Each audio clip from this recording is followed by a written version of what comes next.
Aksi komunitas anak motor trail mengantar ibu dan anak saat kehujanan terekam dalam video dan viral.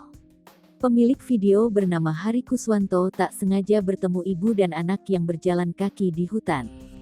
Sontak ia langsung menawarkan tumpangan untuk mengantar keduanya. Terlihat saat itu Hari sedang menaiki motor trail melintasi sebuah hutan. Kala itu tengah terjadi hujan deras dan jalan digenangi air. Video yang diunggah di akun Instagram @hariucil201 telah ditonton 5.000 kali.